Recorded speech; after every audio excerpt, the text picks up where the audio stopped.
Onstage, onstage with Jim and Tom. Onstage, onstage with Jim and Tom.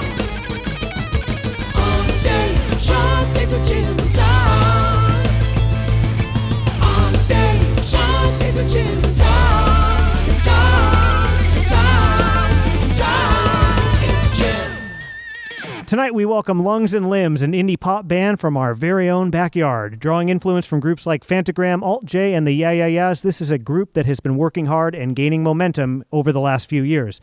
Their sound was described by Do the Bay as a tight, clean sound that is refreshing to hear in a sea of lo-fi garage rock. Please welcome to the program Karina, Nick, Matt, Chris, the collective known as Lungs and Limbs. Hey, everybody. Thanks. Hey. Welcome. It is July 2016, and this group has just returned from tour. And this was called the Signs of Life Tour. Mm-hmm. Yeah. There is a song called Signs of Life.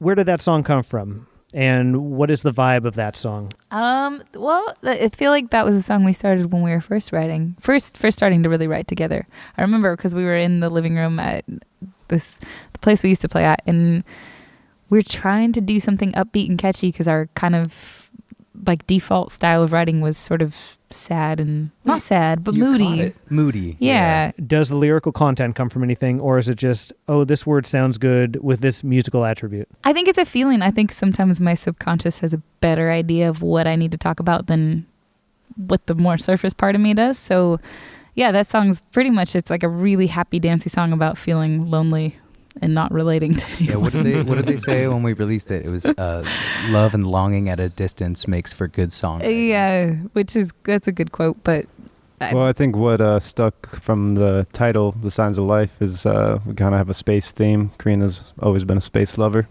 Mhm. So All of Signs us, of really. Life kind of had that vibe to it, too. Mhm. Yeah. I think it's sort of the irony in that like you're all spending your time looking up and, looking out, looking like, hey, I'm all by myself. And then if you just kind of stopped and turned and looked, you'd be like, oh, hey, what's up? What's up, Nick? Matt, You'd and see a Chris? sign of life. right Yeah, next to signs of you. life. You're Yeah. a sign of life. Yeah. And it's like, is it like the digital age? Or is it the fact that like a lot of the community gathering spaces that used to be are not as present? Or is it the fact that we just, married life is not as much of a thing anymore? Family life for our generation is sort of not as much of a priority? I think it is all those reasons. Because like I grew up in a pretty like, I wouldn't say traditional Mexican household, but like very much a family-oriented Mexican household. Like I lived with my grandma for a long time growing up. I was good friends with my great-grandparents, all of my cousins, all of my aunts and uncles. And then my great-grandpa died. And when he died, I feel like our family kind of just, Oh, the patriarch. yeah, absolutely. But not in a negative way. Like he Right. was never like a weird guy like that. No, I mean, but it was very much a patriarchal family Yeah. and a matriarchal family. My grandma I think she got really sick and really tired after he was gone, and she just couldn't maintain the farm and the house anymore.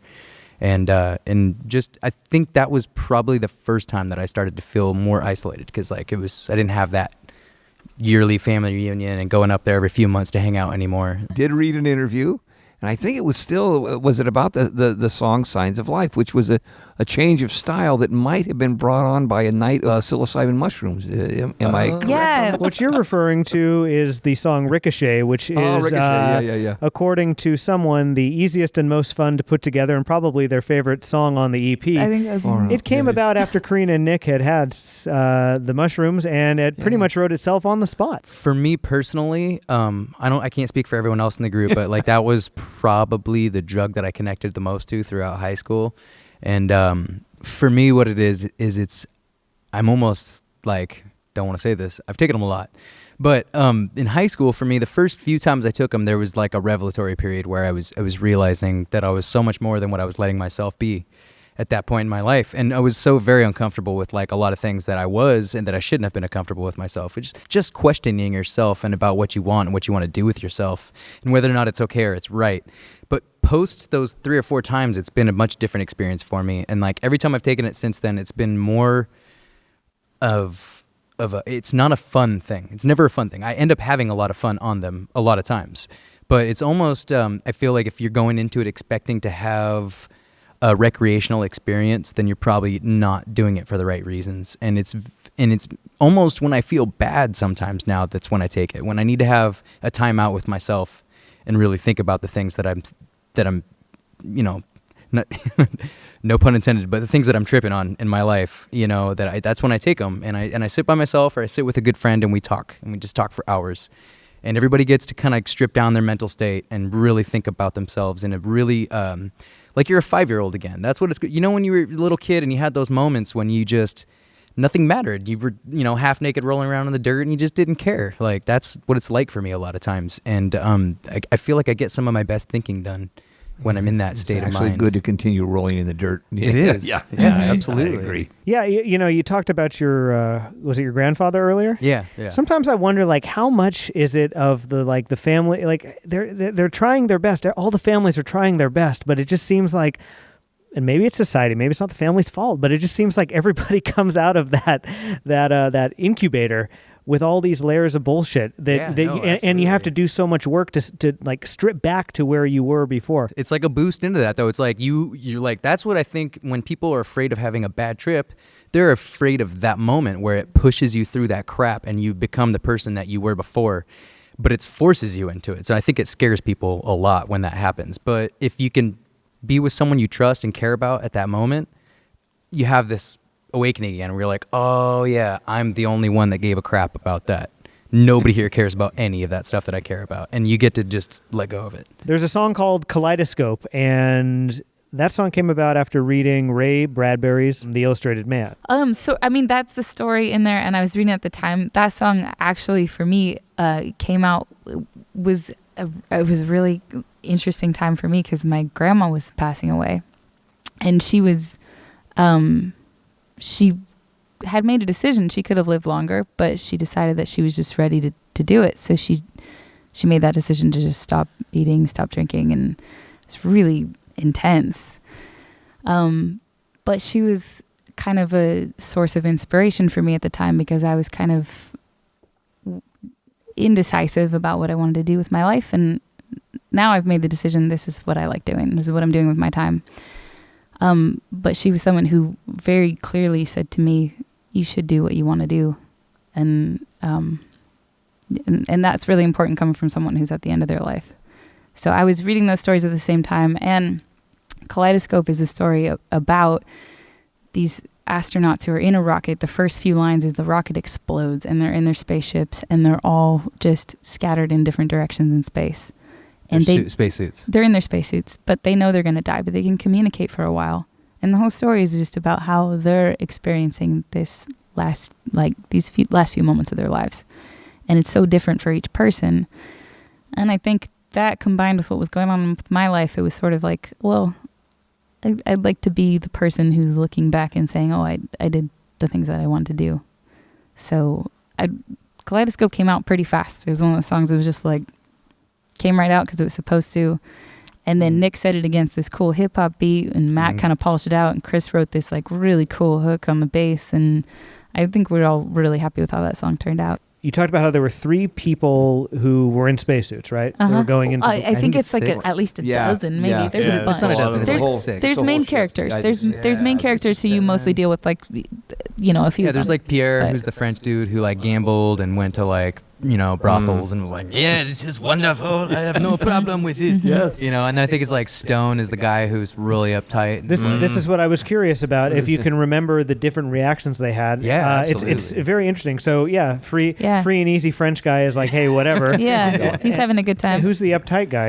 Well, the main character is just having a really hard time with accepting that he's going to die. Yeah. And I think he's the most compelling character because that's probably how I would say that's where most people fall in, is like you're like, oh my God, here it is. I'm going to die. He gets so upset with the Frenchman who's like, I don't care. I live my life. And he's like, what do you mean? You have to be upset about this with me. And he's not, and that's kind of like, those are the two, for me, those are the 2 standout characters because there's one guy who's like, I don't care if you care how I feel right now because I feel good. And the other guy's like, well, you're making me feel bad. There's also one guy who's just terrified the entire time. Yeah. And he's just screaming. And that's like, and he really is. And they're just all hoping he shuts up because he's screaming into their helmets while they're trying to deal with the fact that they're all going to die too. Is it a coincidence that space is a recurring theme and something you're fascinated with, and also that to be in space would be incredibly isolating? Yes. Yeah, that's true. It's not a coincidence, or it is? The isolating part's a coincidence, but the space part I don't think is a coincidence. I think I think me and Karina have more of an affinity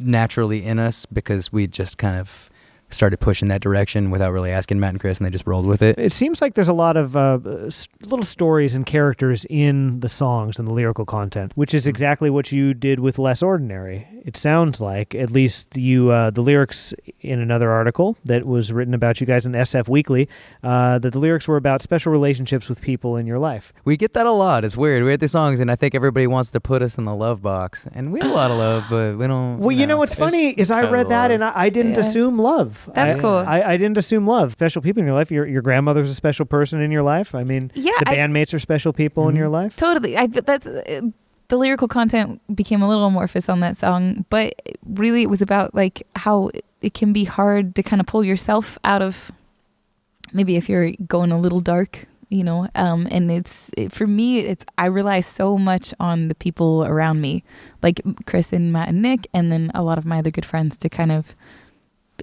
like bring me out a little bit and be like, hey, yeah, you know, like I need them. It's a requirement in life, and that's kind of what the song is about. Like you find the places nobody can find. Isn't that an interesting revelation that you have as you get older? That those people, I don't know, I didn't know it my whole life. It was not innate knowledge. Yeah, that like, you know, this is a prescription for getting you out of darkness as people that you love and experiences you have with those things. Like my favorite thing about being alive. Yeah, it really is. Yeah. I mean, music, I love. But like friendship and relationships, just like when you have good ones and you foster them and you work hard on them and people return that with you, like I can't think of many things that I appreciate more. You know, it's what keeps me around, for sure. It has been really good to have you folks on here tonight. So thank you for making the time to do it. Thank you. We appreciate all the art that you've put out there and look forward to seeing what else is going to come down the line. And everybody who's listening, of course, stick around because Lungs and Limbs is going to play a whole bunch of music here in just a moment. You bet. Thanks again for joining us, everybody. Thanks, you guys. Thank you. Thank you.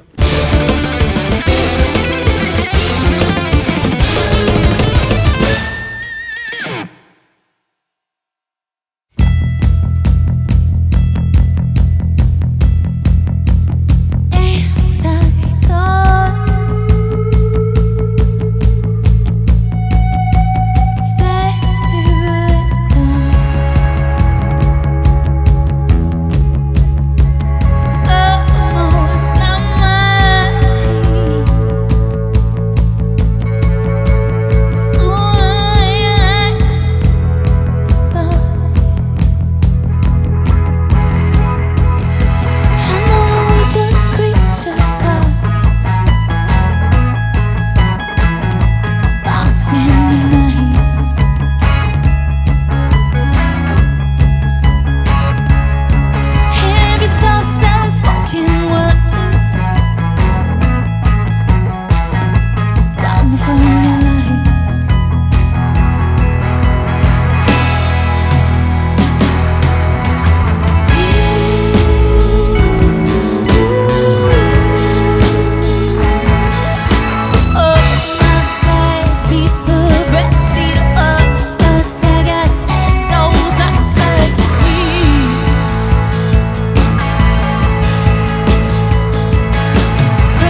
run for your life.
blinking stars, all the things that hold you. It ain't just the dark, it's the dark in you. And at night I don't go out too far, blinded as the blinking stars, all the things that hold you. It ain't just the dark, it's the dark in you.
Waiting on the outskirts, waiting for all you.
Set her eyes, set her mouth, set her throat. It's so sweet. Gonna get sick if I close my eyes and lie down. Gonna get sick if I close my eyes and lie down. Set her eyes, set her mouth, set her throat. It's so sweet. Teary-eyed, dirty mouth. You said it right, you're so sweet. I'm coming along in a heartbeat city. Whatever you want, I want for you. Wouldn't you know that you still look pretty? Lying awake in a standing room. Gonna get sick if I close my eyes and I lie down. Gonna get sick if I close my eyes and I lie down. When I held you up, I could see it was nothing better than tasting so sweet. Fingers wrapped around, fingers dripping down. Ain't she pretty now, but she's so sweet. Coming along in a heartbeat city. Whatever you want, I want for you. Wouldn't you know that you still look pretty? Lying awake in a standing room. Gonna get sick if I close my eyes and I lie down. Gonna get sick if I close my eyes and I lie down.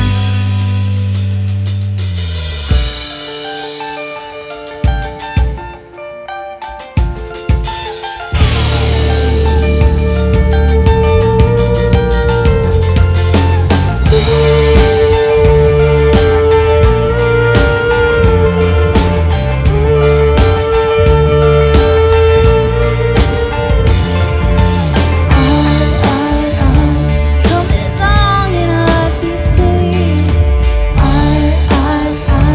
Whatever you want, I want for you. Wouldn't you know you still look pretty? Lying awake in the spinning.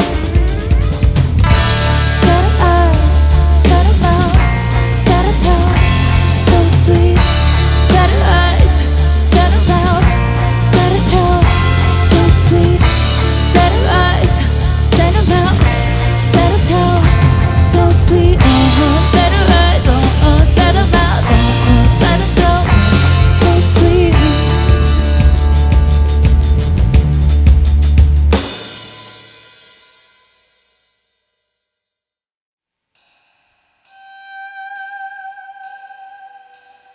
And the answer was the only one.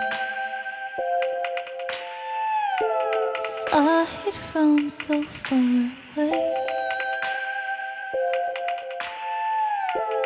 I could see your distant outline,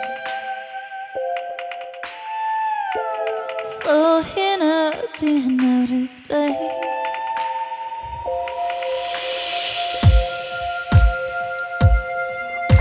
Born of the sun, born of the blind, and I'm watching.